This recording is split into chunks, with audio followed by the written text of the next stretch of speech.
when you know people and the things that they post are just so opposite of their personal behavior.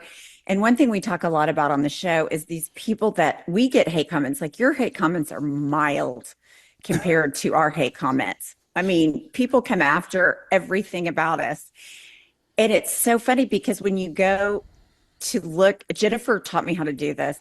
You go look like what's their bio say, and it's always peace, love, and laughter. Jesus is my king. And we're just like, what? How are you being so ugly to people you don't know randomly on the internet, but yet you're, sitting on top of the Bible acting holier than thou. So the posers on social media, it's just too much. We're ready. We're prepared. Do not give in to fear. We are fearless.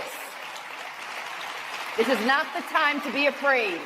This is a time to stand up and fight back and to resist any temptation for them to divide us. We're in this together. The rule of law is on our side. We will not give in, not give up. We will not capitulate. We will not bow. We will not bend. We will survive.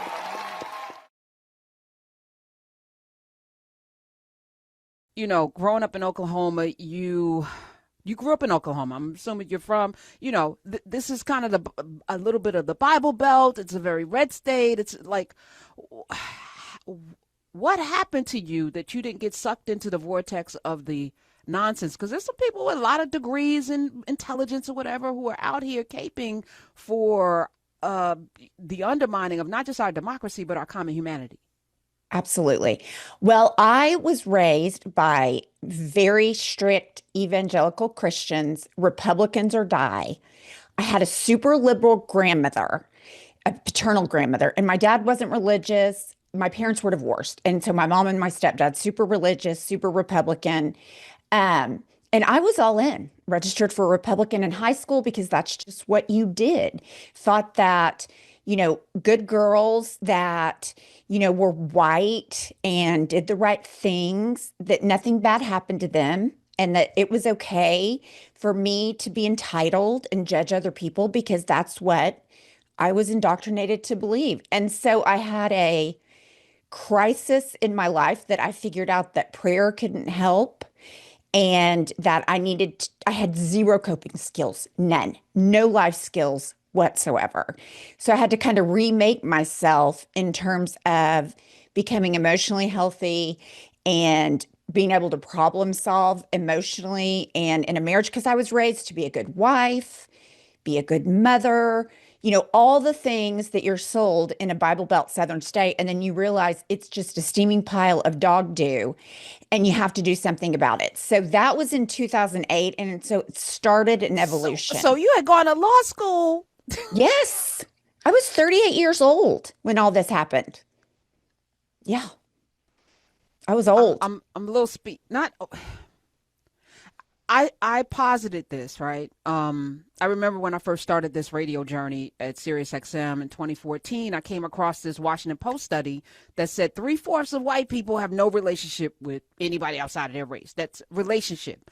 Nannies, of course, domestic workers, some, Right. there may be a sprinkling. You may think they're friends, but no real relationship. And I said, the light bulb came on. You don't know anybody outside. So you self-segregate, you Right. circle jerk the same, Yes. the nonsense, all right? And you feed it to the next generation and you're insulated. So the only time you run into somebody who looks like me might be in a movie or in a rap video or some, something, or the media feeding you welfare queen, this and that. Right. And so you believe it. You go to a church that Jesus is white with blonde hair and blue eyes and everybody Right. else is white. So it's, it's reinforcing what you already believe. And I said, this is the problem, even to the point where Bernie Sanders would come out talking about poverty and incarceration. And I said, 70-something% of black people are not impoverished. So what's Right. your policy for the rest of us?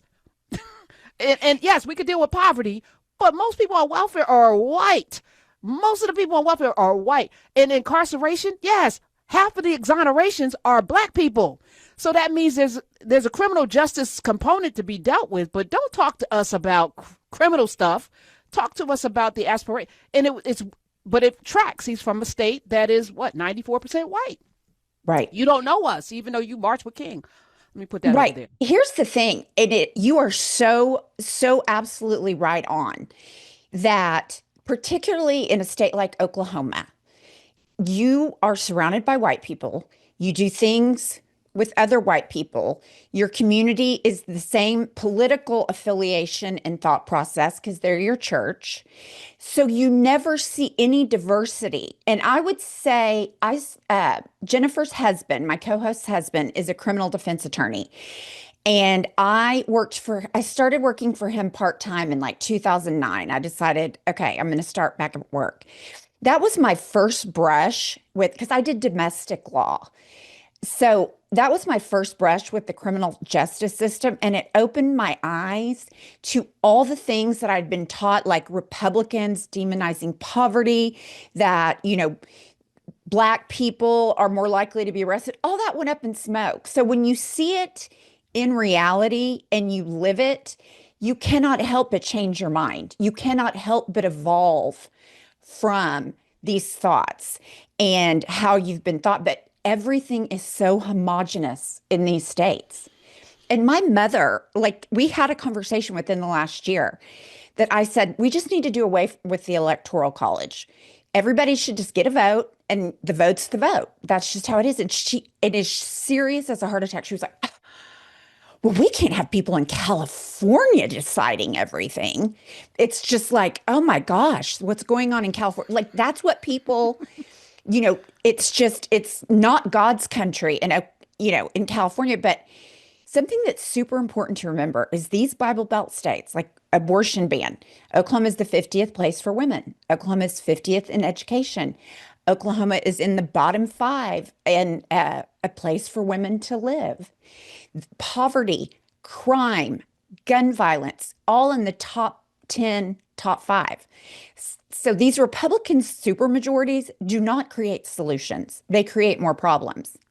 Angie, but you're living in it with a different reality. Right. We could say that about Alabama, Arkansas, Mississippi. We could say that about a lot of the red states. They're in the bottom of most of the statistics that are bad, and then the top of most of the ones.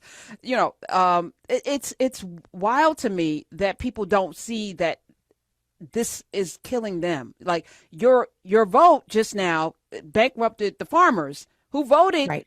for their own demise, thinking what. We're with Angie Pumps Sullivan, the co-host of I've Had It, the podcast, which is, y'all are killing it, by the way. I love. Thank you. Oh, it's beautiful. It's beautiful. The pumps part, I kind of know, but for the people who are unindoctrinated, well, let's see your feet. What are you wearing? No, I'm just. Tennis shoes, always. No, it is Yes. not because I have great sexual prowess or I wear cool shoes. It is because Angelina Pumpkin Tina. So then it was Tina full of pumps. Then it just evolved to Pumps. Everybody has a nickname in Josh and Jennifer's life. So that's been my nickname for like 20 years. Pumpantino is your married name? No, Angelina Pumpkin Tina. Like, I guess there's like Oh, it's Angelina like a the nickname? ballerina. It's a Okay, story. okay. Not something that I was reading when I was growing up, but Right. here we are. Here we are. Right. We're ready. We're prepared. Do not give in to fear. We are fearless. This is not the time to be afraid. This is a time to stand up and fight back and to resist any temptation for them to divide us. We're in this together. The rule of law is on our side. We will not give in, not give up. We will not capitulate. We will not bow. We will not bend.